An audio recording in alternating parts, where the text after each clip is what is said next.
He said it's right. It's in the world, Mark. Yeah, world, duh, right? I mean, you had to emphasize that D at the end, which, could be an appropriate grade for his economy, although Stanley Druckenmiller gave him an F the other day. That's right. So, look, I mean, a couple things he said. Number one, he continues to claim that he's creating jobs. Let's fact check that, and let's look at BLS statistics, which actually say year over year we have lost full-time jobs. So thank you, President Biden, for ensuring that we have plenty of Uber drivers and DoorDash delivery people, because that's what's happening. More and more people are now working part-time jobs so they can try and make ends meet. That's not indicative of a strong economy. And to his point about inflation, inflation's not coming down. It's reaccelerating. I mean, when he took office in January of 2021, inflation was 1.4%. It peaked at 9% in June of 2022. That's 17 months in. It's at 3.5% now. So as soon as he took office, inflation started to accelerate. Americans are not doing well. Yeah, and I mean, Aaron Burnett mentioned the 1.6% growth, and I've said this a few times now that Stephanie Pomboy said out of the 1.6% growth, it was 1.2% spending on consumer spending on housing, healthcare, and insurance. That's inflation. That's a problem. Yeah, that's certainly inflation. And not to mention the fact that we are deficit spending $1 trillion every 100 days in order to fuel that minuscule economic growth. Great point. Monica, how do you see it? Yeah, no, I don't know where he's getting this information. It's completely off the wall, right? The talking points. Right. So when you look at polls, and this has now been true for well over a year, into 2 years, 2/3 of the American people are living paycheck to paycheck.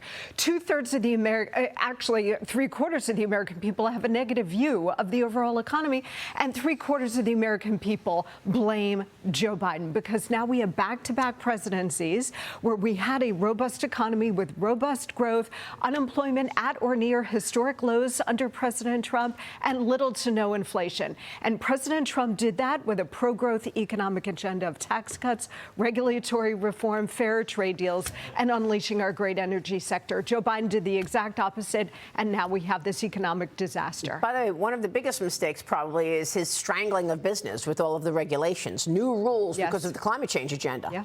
Jonathan, how do you see it? Yeah, it's very interesting because he's basically telling the American people, don't believe your lying eyes on this issue. Yeah. And he also focused on things like shrinkflation, like he's preoccupied with the size of snack food. It's truly out of touch. Jonathan, he wants to blame corporations. And by the way, a PBS NewsHour NPR Marist poll finds that among independent voters, 53% say a second Biden term would weaken democracy. Only 42% of independent voters say a second Trump term would weaken democracy. The data contradicting a major running point of Biden's campaign.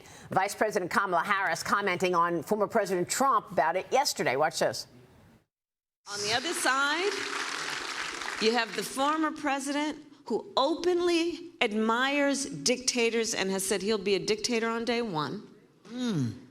Has said essentially that he will weaponize the Department of Justice against his political enemies. Has said he is proud of things like taking this constitutional right from the women of America. And I do believe the course of our country for generations will be impacted by this election. She thinks the people are stupid.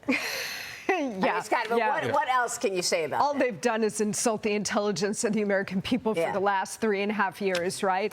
I mean, her entire argument here is projection, right? They always accuse the Republicans of what they themselves are guilty of. So when she talks about the weaponization of government, that's exactly what they're doing. And when most of the American people now, Maria, say that, well, Donald Trump would be better for democracy, less of a threat, maybe it's because Joe Biden is trying to jail his political opponents, including President Trump. I made the point of that yesterday. Spot on. Jonathan. Yeah, exactly. And the other thing is, the threat to democracy, the Democrats and Joe Biden are against things like voter ID and proof of citizenship for voting, but they're the ones protecting democracy and suppressing free speech. Well, you don't want voter ID. You got all those illegals, Mark. I mean, you're going to start understanding where they were, and they don't have ID. So how are they going to vote? And you look at, which party is a threat to democracy. Obviously, Joe Biden is trying to imprison his political opponents. He's circumventing the Supreme Court, trying to forgive student loan debt. Thank you. Yep. Not enforcing immigration law, letting criminals